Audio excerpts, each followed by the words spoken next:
सबसे छोटा बहुत इजी, तो हम लोग सब हमेशा इसी से स्टार्ट करते हैं बच्चों को बोलना कि आप लोग इसी से स्टार्ट करिए और इसी को लर्न करिए। सबसे छोटा 20 श्लोक्स है उसमें, गीता मतलब 12 चैप्टर।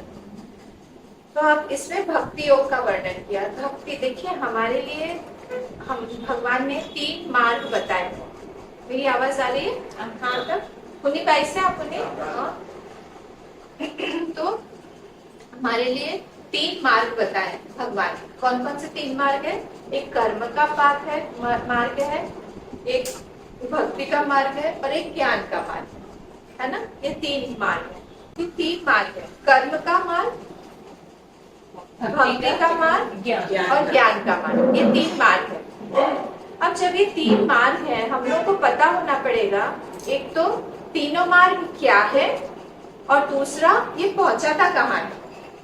क्योंकि रास्ता है तो रास्ता कहाँ ले जा रहा है हमको पता होना पड़ेगा, नहीं तो हम लोग मार्ग पकड़ेंगे कैसे। हम लोगों का सबसे पहले यही पक्का नहीं रहता है कि हमको पहुंचना कहाँ है, हमारा गोल, हमारा डेस्टिनेशन, वो पहले पक्का हो जाए कि हमारा डेस्टिनेशन क्या है, तब हम लोग तीनों में से कौन सा मार्ग है देखेंगे, है ना। पर ये बात बहुत एक विचित्र बात है कि तीनों मार्ग जो है लग तो रहे हमको अलग अलग, पर पहुंचाते हैं एक ही जगह। तो ये अच्छी भी बात है। तो हम लोग को फिर ये देखना पड़ेगा कि हम अधिकारी किस मार्ग के हैं, क्योंकि तीनों मार्ग भगवान ने ऐसे ही तो नहीं बोले होंगे, कुछ ना कुछ रीजन होगा कि 3 मार्ग अलग अलग बताए। तो वो तीनों मार्ग जो है उसका स्पेशलिटी क्या है, वो हम लोग थोड़ा सा जिसमें बता के फिर हम इस भक्ति योग पे आते। तो कर्म मार्ग क्या है? देखिए, हम लोग बिना कर्म के रह नहीं सकते, हम लोग को कर्म करना पड़ेगा। हाँ, चाहे वो कोई बच्चा हो, चाहे वो कोई गृहस्थ हो, चाहे वो कोई सन्यासी हो, साधु हो, सब लोगों के लिए कर्म जो है वो करना ही पड़ेगा, है ना। सबका कर्म निश्चित है, बिना कर्म के हम लोग एक मोमेंट भी नहीं रह सकते। पर उस कर्म को अगर हम सिर्फ कर्म ही बना के रखें, उसका क्या होगा? फल आता है। कोई भी कर्म करेंगे हम तो क्या होगा? It generates fruits of action. कर्म फल जनरेट करेगा, फ्रूट आएगा। जैसे मुझे पता नहीं है खाना बनाना और मैं किचन में घुस गई और मैंने किचन में घुस के जाके मुझे क्या बनाना है?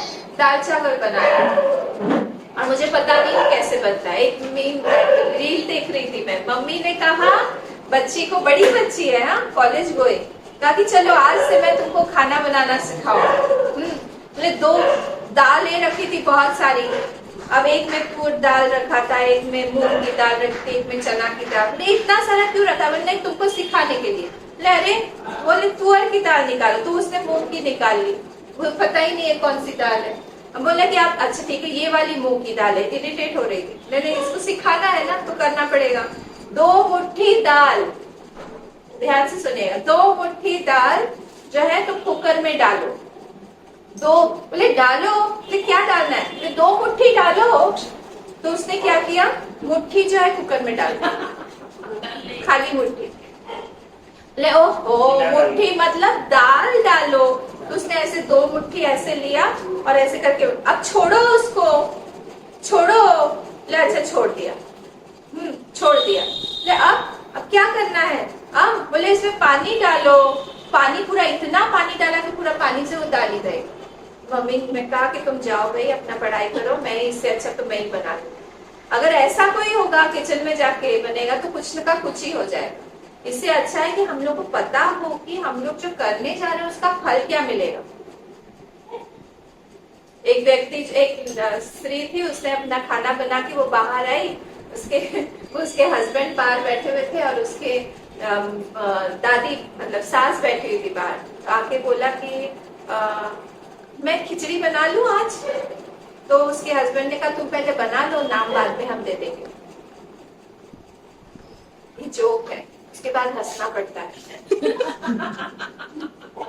मतलब क्या बनेगा पता नहीं, बन के क्या आएगा उसके बाद हम नाम देंगे। तो ऐसा नहीं होना। अगर हम लोग कर रहे हैं कोई काम तो हमको पता होना पड़ेगा कि हम लोग का फल क्या मिलने वाला है। अगर पता ही नहीं है कि फल क्या आएगा, तो फिर हम लोग कर्म को करेंगे कैसे, किस साधन से करेंगे?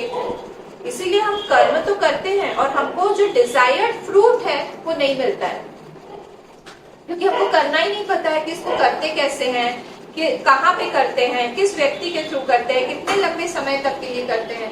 आपको पता है हमारे सनातन धर्म में 4 आश्रम है। कौन कौन से 4 आश्रम है? हाँ, ब्रह्मचर्य, राइट, फिर गृहस्थ, फिर वानप्रस्थ, फिर संन्यास, ठीक है। तो और किस लिए ये 4-4 दिए हुए हैं? किस लिए 4-4 दिए हुए हैं? ताकि हर एक व्यक्ति चारों में से जाए। ये याद रखिएगा।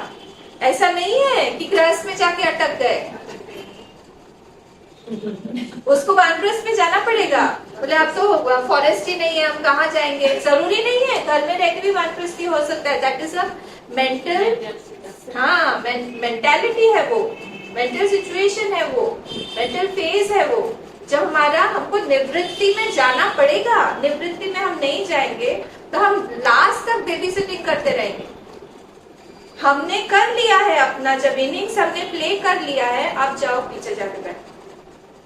उस समय आपका जो इम्पोर्टेंट दूसरा प्रायोरिटी है, जो जीवन भर में हमने नहीं किया, वहां पे ध्यान देना पड़ेगा।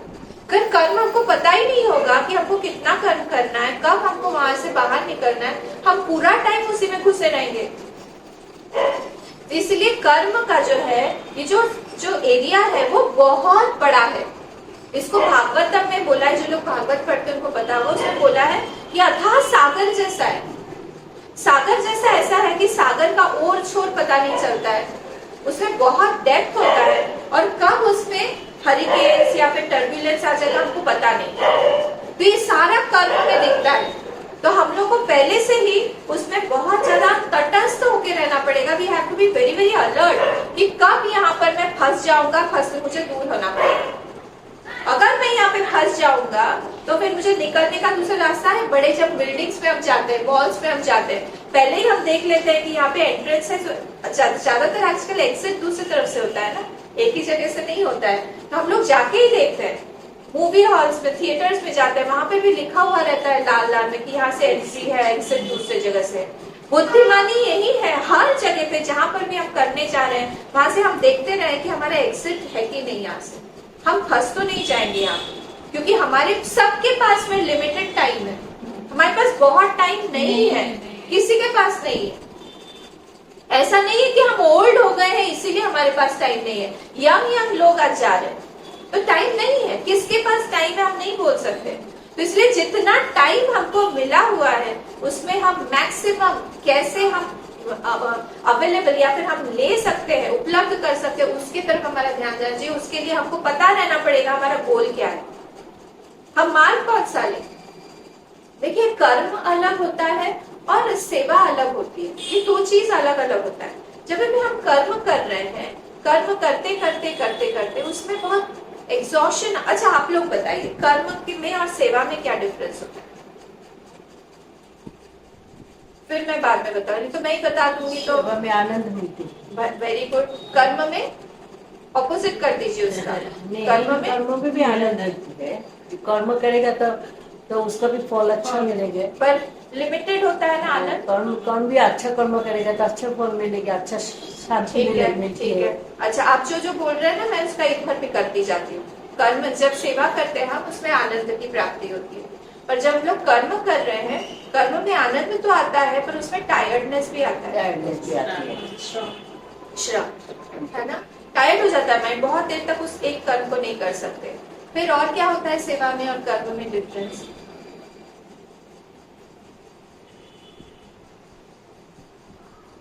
कर्म अपने के लिए, सेवा दूसरे के लिए। हाँ, कर्म जो है हमारा सेल्फ सेंटर्ड रहता है, हम अपने कुछ प्राप्ति के लिए कर रहे हैं। और सेवा जब हम करते हैं तब हमारा फल पे नहीं, अपने मुझे क्या मिलेगा ये ध्यान नहीं रहता है, पर हम जिसके लिए सेवा कर रहे हैं वहाँ पे हस्बैंड वाइफ भी हो सकते हैं, वहाँ पे बच्चे भी हो सकते हैं, वहाँ फ्रेंड भी हो सकते हैं, वहाँ कलीग्स भी हो सकते हैं, कोई भी उसकी सेवा करना चाहिए, माँ बाप भी बूढ़े हो सकते हैं, कोई भी।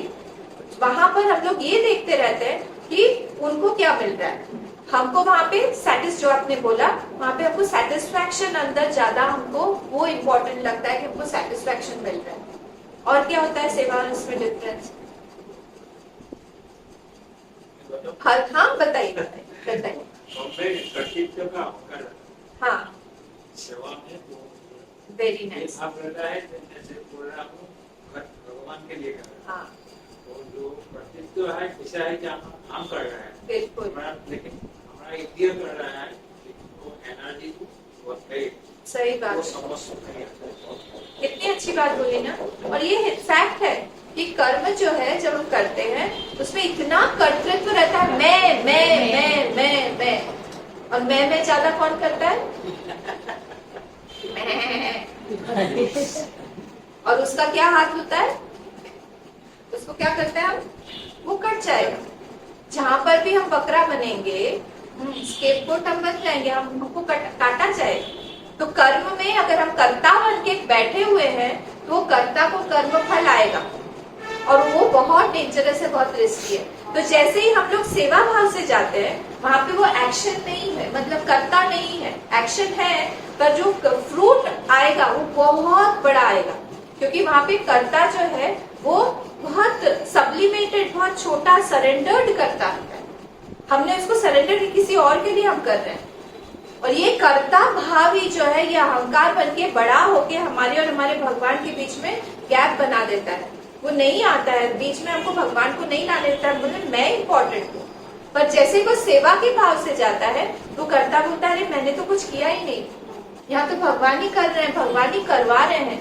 मेरे हाथ पैर किसने दिए हैं? भगवान ने दिए हैं। मेरी बुद्धि किसने, आज मैं अगर कुछ कर्म कर रहा हूँ, कर पा रहा हूँ, ये मुझे भगवान ने अपॉर्चुनिटी दी, इसीलिए मैं कर पा रहा हूँ। ये सेवा में हो जाता है। तो इतना ये डिफरेंस है दोनों में कि जब भी कोई कर्म करने आता है और जब कोई सेवा करने आता है उसकी मेंटालिटी पूरी अलग हो जाती है, उसके हाव भाव पूरे अलग हो जाएंगे। एक अहंकारी व्यक्ति का और एक सेवा भावी व्यक्ति का आप बॉडी लैंग्वेज से ही समझ जाएंगे। बॉडी लैंग्वेज कोई भी हो, चाहे वो गायक हो, चाहे वो खाना बनाने वाला हो, चाहे वो प्लेयर हो, चाहे वो कहीं पे जॉब कर रहा हो, उस समझ में आ जाता है देख के कि ये अहंकारी है। तो इसीलिए हमेशा हर जगह पे यही बोला है, वो कर्म इम्पोर्टेंट नहीं है, भाव ज्यादा इम्पोर्टेंट है कि हम लोग कर रहे हैं, किस भाव से कर रहे हैं। शबरी माँ ने क्या करके राम जी को पा लिया था? पेड़ तो खिलाया। कौन सी सेवा करती थी वो?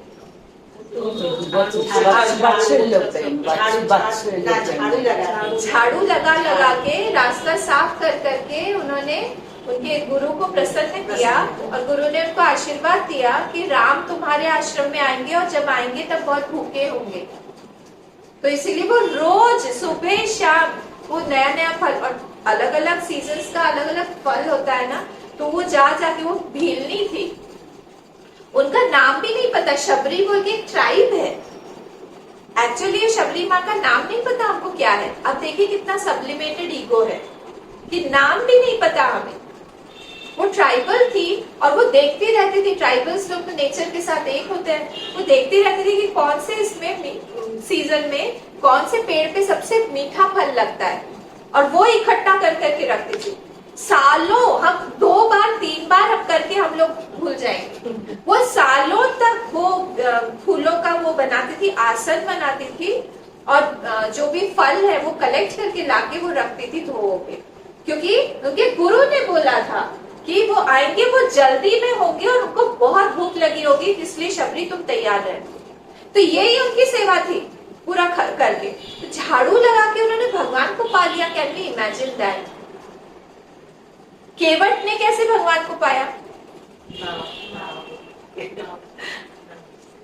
तो वहां पे कर्म इम्पोर्टेंट नहीं है। मैं ये बोलना चाह रही हूँ, हमको ये पता नहीं होता कि ये मार्ग जो है हम लोग को कैसे वहां तक पहुंचाएगा।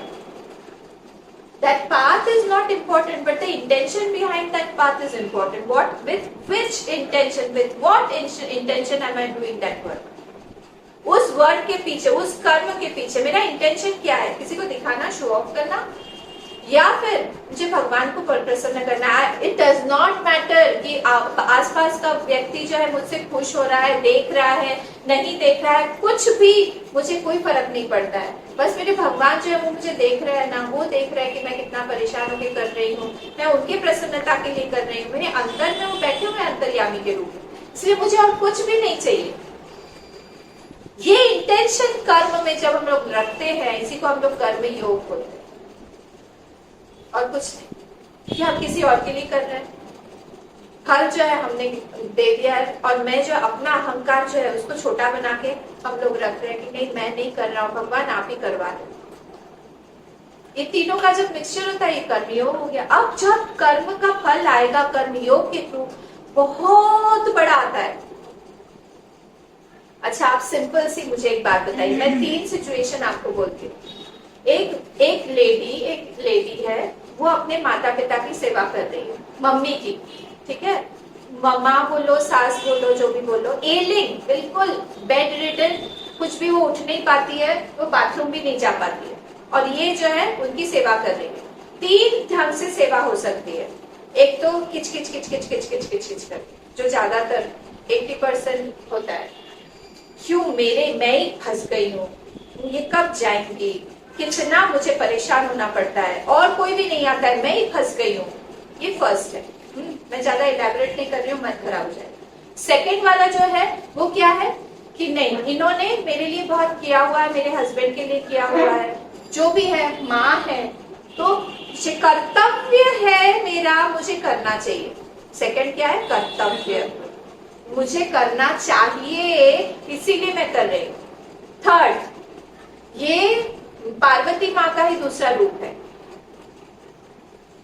इनको जरूरत नहीं है सेवा की, पर मुझे इन्होंने अपॉर्चुनिटी दिया है सेवा का। अब आप बताइए, तीनों में से किसको मैक्सिमम फ्रूट आप देंगे? क्लियर है? मैं बोल रही हूँ ना, सबके पास, हमारे पास ज्ञान है, ऐसा नहीं है कि हम ज्ञानी नहीं, हम सबके पास ज्ञान है, पर हमको बोलने वाला कोई चाहिए, इसीलिए सत्संग इंपॉर्टेंट होता है कि हमको दिखाए कि तुम ऐसा करो इसको, क्योंकि सारे ऑप्शंस हमारे माइंड में ऑलरेडी हैं, पर राइट टाइम पे राइट चीज क्लिक नहीं होती है। वो अपॉर्चुनिटी से ही इतना बड़ा फल आगे मिलने वाला है, हमको पता नहीं रहता कि वो दरवाजा जो है बंद है, वो खुलने वाला है पुण्य का। वो अपॉर्चुनिटी लेके वहां पे आई हुई है, और कुछ नहीं। जब हमको पता चलेगा, इस तरह से हम लोग काम करेंगे, तो नेचुरली उसको तो हमने कितना बड़ा एक अपॉर्चुनिटी बना दिया, कितना बड़ा पुण्य आएगा हमको। सिर्फ कुछ नहीं, वही काम कर रहे हैं, तीनों सिचुएशन में वही सेम काम कर रहे हैं, पर इंटेंशन जब अलग हो जाएगा, फ्रूट अलग हो जाता है। एक सोल्जर भी एक आदमी को मारता है, और एक क्रिमिनल भी एक आदमी को मारता है, चोर डकैत जिसको हम बोलते हैं, वो भी मारता है। चोर और डाकू को हम लोग क्यों जेल में बंद कर देते हैं, सोल्जर को हम क्यों नहीं बंद करते? सोल्जर को हम लोग अपलॉड करते हैं, उसको ये भी देते हैं, प्राइजेस और ये सब भी देते हैं, चक्र वक्र से सब कुछ करते हैं। क्यों? इंटेंशन, एक देश के लिए कर रहा है, और एक का सेल्फिश मोटिव है। हर जगह पे ये इंटेंशन काम आता है, और ये इंटेंशन से ही फल बनता है। ये हमको कर्म मार्ग सिखाता है। हम नेक्स्ट पे चले। धीरे धीरे धीरे धीरे जब ये कर्म मार्ग हमारा परिपक्व होता जाता है धीरे धीरे धीरे, क्योंकि हम लोग वहाँ पे कंटिन्यूअसली करते करते किसी बड़े ऑल्टर को देख रहे हैं, भगवान को देख रहे हैं, गुरु को देख रहे हैं, माता पिता को देख रहे हैं, जो भी हम देख रहे हैं, नेशन को देख रहे हैं। भगत सिंह जैसे व्यक्ति हैं जो देश को देख रहे थे, बहुत सारे यहाँ पर भी थे, कितने सारे, कनक लता और भी कितने सारे हैं, देश को बड़ा माना। उन लोगों के लिए क्या हो गया? वो लोग भक्ति योग में कर्म करते करते एंटर हो गए, धीरे धीरे धीरे ये भक्ति योग आ गया। अलग नहीं है तीनों मार्ग, धीरे धीरे भक्ति योग में आते आते आते आते उन्होंने पूरा समर्पित कर दिया, क्योंकि वो जो ऑल्टर है उसी के लिए मैं जीऊंगी या जीऊंगा, वही सब कुछ है मेरी लाइफ में। जब ये पूरा हो जाता है धीरे धीरे, वो वाला जो ऑल्टर है हमको ज्ञान देना शुरू करता है कि तुम जानो मुझे, मैं कौन हूं।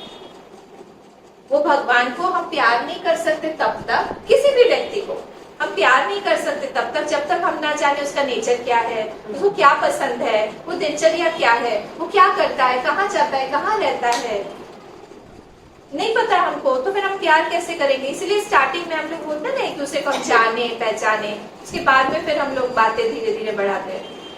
तो ये जानने का प्रोसीजर है, इसी को ज्ञान बोलते हैं। तो जब हम लोग भक्ति योग में आगे आगे आगे धीरे धीरे जाते हैं, भगवान खुद ही अपने बारे में हमको धीरे धीरे बताने लगते हैं, क्योंकि उनको भी चाहिए, वो उनको भी जल्दी है। आपको पता है हम लोगों से ज्यादा भगवान हमारा वेट कर रहे हैं, भगवान इंतजार कर रहे हैं पागलों की तरह हमारा कि क्यों ये फंसा हुआ, ये क्यों नहीं आता। इसीलिए इतने शास्त्र हैं, इतने गुरु हैं, इतने सत्संग है, सारे के सारे लोग चिल्ला चिल्ला के बोल रहे हैं तुम लोग मेरे पास में आओ, भगवान के पास जाओ, संसार में मत ज्यादा फंसो, यहाँ फंसने लायक नहीं है चीजें। भगवान वेट कर रहे हैं हमारा, हम लोग को सुनाई नहीं देती है उनकी आवाज क्योंकि हम लोग इधर ही फंसे हुए हैं। तो इसलिए भगवान जो है वो बोलते हैं अपने बारे में। जब वो अपने बारे में बोलने लगते हैं तब क्या होता है, तब जाके ये भक्त जो है उसको समझ में आने लगता है कि भगवान और मैं तो एक ही है, अलग नहीं है। भक्ति की पराकाष्ठा क्या है, जान लेना कि भगवान और मैं एक ही है। बाहर से ये शरीर ड्रॉप कर दे, अगर भगवान ने अगर अपना सब ड्रॉप कर दिया तो वो आत्मा एक ही है। ब्रह्म का नाम सुना है आप? ब्रह्म आत्मा पता है क्या होता है? कितने ब्रह्म है? हाँ एक ही है ना। आत्मा कितने हैं? आत्मा भी एक ही है। एक ही है ना, बहुत सारे तो नहीं है। आत्मा कितने हैं? अनेक। आत्मा अनेक है ना। हाँ, अपर हेड सबका अपना अपना एक ही है। सबका अलग अलग है, लेकिन आत्मा तो आत्मा एक ही है, फिर अलग अलग सबका अलग अलग है। ब्रह्म भी एक और आत्मा भी एक ही है ना।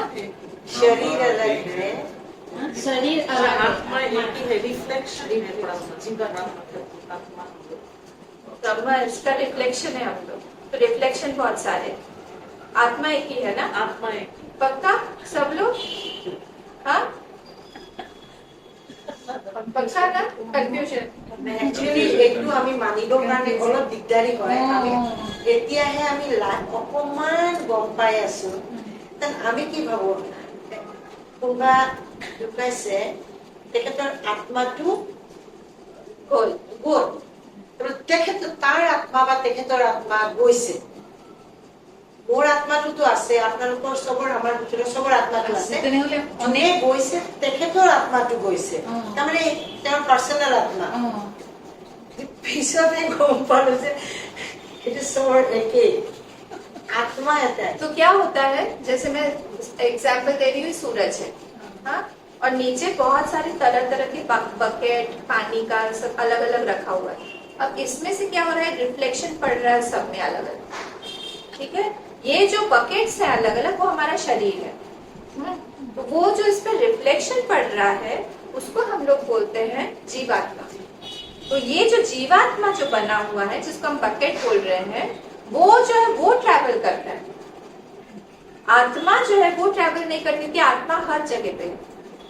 सूरज जैसे एक ही है, रिफ्लेक्शन बहुत सारे हैं, वैसे आत्मा या ब्रह्म एक ही है। मैं उस टॉपिक में बहुत ज्यादा नहीं जा रही हूँ, आप लोग बोर हो जाएंगे, वो हमारे मॉर्निंग क्लास का टॉपिक है उपनिषद का।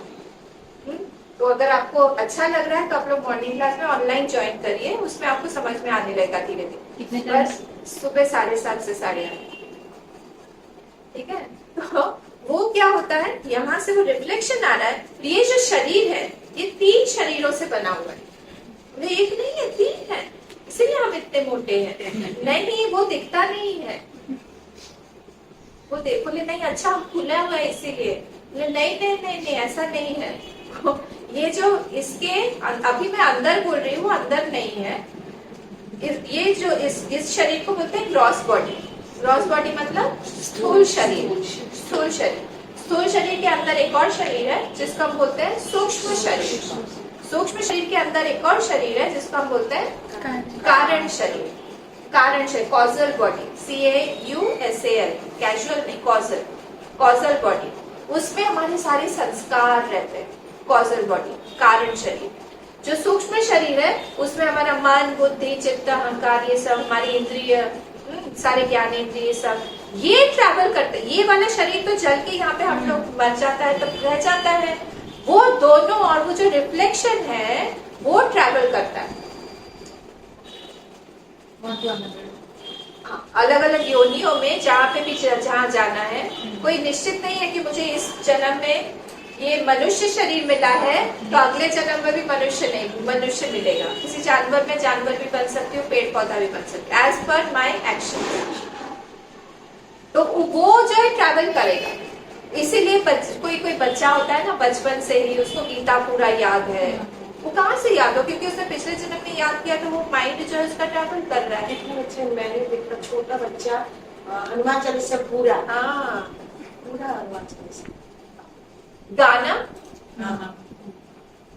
1-1.5 साल का बच्चा, देखा वो छोटा बच्चा कीर्तन कर रहा है माँ की गोद में बैठ के, सब पूरा हॉल उसके साथ कीर्तन कर रहा है, वो लीड कर रहा है। इतना सा बच्चा 1-1.5 साल का। और किसी का जो गाने का जो सेंस होता है, कुछ भी किसी का पेंटिंग में होता है। उल्टा कल मैं एक ऑटिस्टिक चाइल्ड का एक मैंने देखा वीडियो, जिसमें उल्टा ऐसा लेटा हुआ है, उसके पैर जो है वो इतना सा उसके पेरेंट्स ने, छोटा बच्चा है बहुत, इतना सा उसके पेरेंट्स ने पियानो बना के दिया उसको, सारा उसके ऊपर ही कीबोर्ड वगैरह सब सारे हैं वहां पे। वो एक पैर से ऐसे लेटा बिना देखे वो ऐसे करके वो बजा रहा है, पैर से उसे ऊपर का चेंज कर रहा है। मेरे ख्याल से 5 या 6 साल का होगा, पर ऑटिस्टिक चाइल्ड था। कैसे, मतलब क्या हुआ? उसे पिछले जन्म में वो सीखा हुआ है, नहीं तो इतना ज्यादा वो सारी चीज है। अब अगर हम लोग ये जुबिन की बात करें, या फिर हम लोग लता मंगेशकर जी की बात करें, या फिर हम लोग भीमसेन जोशी की बात करें, या फिर हम लोग जो बड़े हुए हैं, उनका एक जन्म का नहीं है। जब इफेक्ट इतना बड़ा दिखता है हमको, तो उसका कॉज कितना बड़ा होगा। ये जो पंखा घूम रहा है, जो लाइट चल रही है, ये इफेक्ट है। किस चीज का इफेक्ट है? इलेक्ट्रिसिटी का इफेक्ट है। कहीं ना कहीं इलेक्ट्रिक बोर्ड में जहाँ पे बहुत बड़ा जनरेट हो रहा है, वो उसका कॉज है। बारिश होती है, कहाँ से आ रहा है? मेघ सागर से उठ के आ रहा है, कितना बड़ा कॉज है। वैसे अगर आपको बड़ा इफेक्ट दिख रहा है, कोई इतना बड़ा कोई गायक है, इतना बड़ा कोई म्यूजिशियन है, इतना बड़ा कोई लेखक है, इतना बड़ा कोई आर्टिस्ट है, इसका मतलब है उसका कॉज जो है पिछले जन्म से रिलेटेड है, उसने किया हुआ है। तब ये सारी बातें कहाँ पे क्लियर होती है? भगवान से जब वो भक्ति करता रहता है, भगवान बोलते हैं रुको, मैं तुमको और ज्ञान दूंगा। धीरे धीरे करके ये सारे के सारे ज्ञान उसको मिलते रहते हैं, उसको एक्सपीरियंस भी होने लगता है। जैसे रामकृष्ण परमहंस का एग्जाम्पल सुना होगा आपने, पूजा कर रहे हैं, पूजा करते करते करते करते वो फूल देवी माँ को नहीं चढ़ाते थे, कहाँ चढ़ा देते थे? मतलब क्या हो, लोग पागल बोलते थे, देवी माँ को नहीं खिलाते थे, खुद खेल। क्यों? मतलब वहां पे कोई डिफरेंस ही नहीं रह गया। एक नाथ जी के को बोला, बहुत ज्यादा वो एक नाथ जी महाराष्ट्र के एक संत थे, तो उनको बोला कि तुम जाके अपने गुरु के पास जाओ। गुरु को ढूंढते ढूंढते गए सिखाने के लिए, तो पांडुरंग भगवान की बहुत ज्यादा पागलों की तरह भक्ति करते, तो भगवान ने बोला था कि तुम उनके पास जाओ। तो जैसे ही गए ढूंढते हुए गांव में, उन्होंने देखा एक मंदिर में एक सन्यासी ऐसे लेटा हुआ है, शिवलिंग के ऊपर पांव रख के लेटे हुए, शिवलिंग के ऊपर पांव ऐसा आराम से रख के सो रहे। वो पता था ये आने वाले, तो वो अंदर है, बोले अरे तुम क्या कर रहे हो, पांव तो शिव जी पे कोई पांव रखता है क्या? तो बोला अच्छा ठीक है, रख दो, तुम्हारा मन जहां पर भी हो रख दो, हटा दो। उन्होंने पांव उठा के ऐसे करके उधर रखा, वहां से एक शिवलिंग आ गया। पागल हो गए, फिर से दूसरी तरफ लगा, वहां आ गया, पूरा मंदिर ऐसे शिवलिंग से भर गया। दिखा रहे थे एक्चुअली कि मैं हर जगह हूँ, ऐसा नहीं है कि तुम जो मान रहे हो कि सिर्फ मैं पांडुरंग विठल में ही हूँ, सिर्फ मैं कृष्ण में ही हूँ, सिर्फ मैं देवी में ही हूँ। ये हम लोग का नोशंस जो है ना, अब भी आपने बोला ब्रह्म एक ही है, सबने बोला ना एक ही है। अब वही जो है अलग अलग फॉर्म ले सकते हैं। हमारे बहुत सारे देवी देवता हैं, पर हमारे भगवान एक ही है। देवी देवता है पर भगवान एक ही है। वही भगवान जो है अलग अलग फॉर्म ले सकते हैं, उनमें शक्ति है।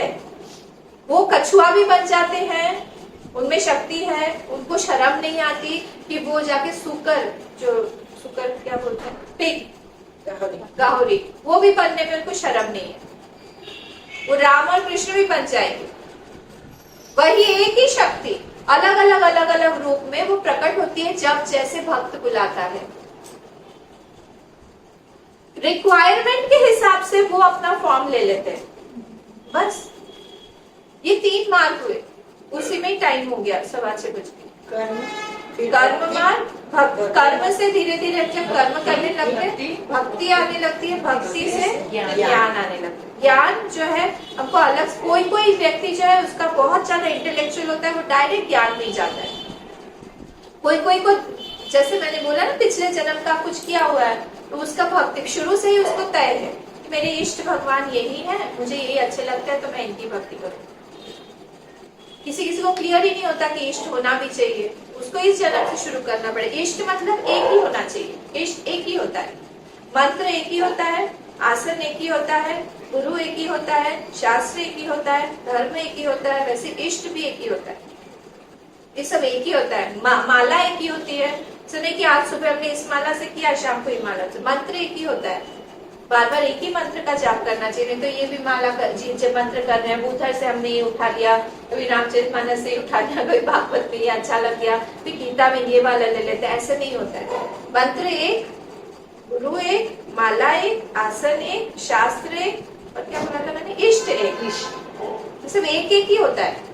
हमको अच्छे लगे भले कि हाँ मुझे देवी माँ भी अच्छी लगती है, मेरा भी व्रत चल रहा है, मुझे गणेश जी भी अच्छे लगते हैं, गणेश जी जब आते हैं हम उनकी भी पूजा करते हैं, धनुषी, पर मेरे मन में क्लियर कट है कि मेरे इष्ट कौन, मुझे कौन अच्छे लगते हैं। सबकी मैं पूजा करके ये मानती हूँ कि मेरे भगवान की, मेरे जो इष्ट है उनके प्रति मेरी भक्ति बढ़े, मेरी साधना बढ़े, वहां पर मुझे जाना है, वो मेरे से प्रसन्न रहे। कुछ भी हम करते रहे वो प्रसन्न रहे।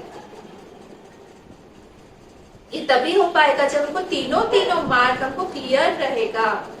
हम कर्म नहीं कर रहे हैं, हम सेवा कर रहे हैं। इवन हम घर में भी हम सेवा कर रहे हैं, हम कर्म नहीं कर रहे हैं। ये चीज हमको निकालना पड़ेगा। अगर हम पढ़ाई भी कर रहे हैं, अगर हम जॉब भी कर रहे हैं, अगर हम खाना भी बना रहे हैं, अगर हम झाड़ू भी लगा रहे हैं, अगर हम पोछा भी लगा रहे हैं, अगर हम स्नान भी कर रहे हैं, ये शरीर किसका है? उनके शरीर है, उन्होंने दिया हुआ है। इसको मैं अच्छे से रखूंगी या रखूंगा ताकि उनकी सेवा हो सके, देश की सेवा हो सके, मम्मी पापा की सेवा हो सके, सोसाइटी की सेवा हो सके। जहां पर भी हम सेवा भाव से रहेंगे तो हमको बहुत बड़ा फ्रूट मिलेगा। अंदर intention page, not the action. का इंटेंशन क्या है? ठीक है, आज टाइम हो गया है, हम फिर से बाद में फिर देखेंगे। स्वस्तिरजाभ्यं परिपालयन्तं न्यायेन मार्गेण महीं मनीषाः। गोब्राह्मणेभ्यः शुभमस्तु नित्यं। लोकाः समस्ताः सुखिनो भवन्तु। काले वर्षतु पर्जन्यः। पृथिवी सस्यशालिनी। देशोऽयं शोभरहितः। ब्राह्मणाः सन्तु निर्भयाः। ॐ सर्वेषां स्वस्तिर्भवतु। सर्वेषां शान्तिर्भवतु। सर्वेषां पूर्णं भवतु। सर्वेषां मङ्गलं भवतु। सर्वे भवन्तु सुखिनः। सर्वे सन्तु निरामया। सर्वे भद्राणि पश्यन्तु। मा कश्चित् दुःखभाग् भवेत्। असतो मा सद्गमय। तमसो मा ज्योतिर्गमय। मृत्युर्मा अमृतं गमय। ॐ पूर्णमदः पूर्णमिदं पूर्णात् पूर्णमुदच्यते। पूर्णस्य पूर्णमादाय पूर्णमेवावशिष्यते। ॐ शान्ति शान्ति शान्तिः हरि ओम श्री गुरुभ्यो नमः हरि